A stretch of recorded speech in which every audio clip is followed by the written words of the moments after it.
It's been such a great week here being a part of the Melitta Coffee Lounge Pop Up at Old Street. We've had Harry Jameson doing a talk on health, fitness, coffee and being on top of your game. I've done a coffee pour over workshop which was super fun, and we're now going to round off the week with coffee cocktails tonight.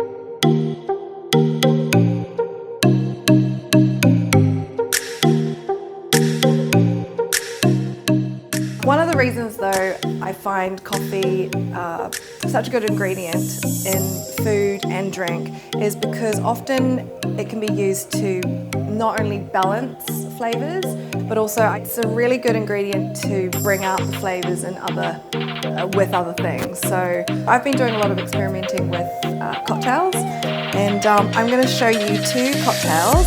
Give it a little.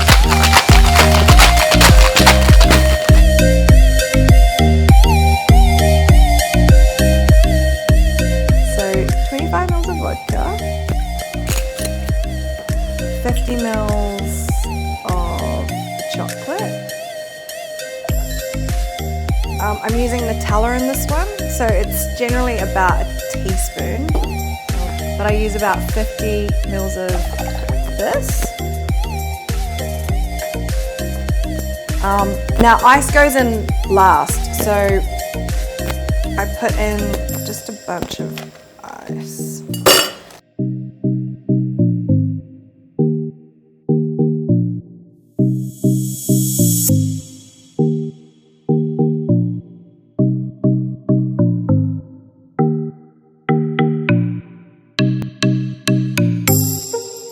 It'll make you a bit more bendy maybe.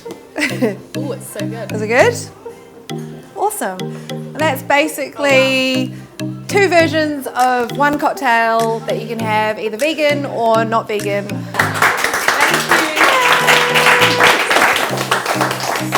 So the next little surprise is who wants to come up and make their own, and so, or make me one. Oh, this one? Yeah. And then that's the coffee that you're going to use to make. Oh, yeah. And then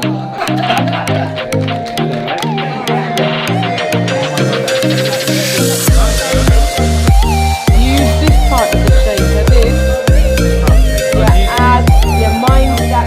It tastes really good and it's really simple to make. Because I thought only actual baristas, cocktail makers can make it, but it's simple. Having an amazing time here. This tastes amazing. If you can get a chance to try it, then please do. The event is very good. We had a demonstration of coffee with Bailey's, vodka, and I made one for myself. It was good. Cheers.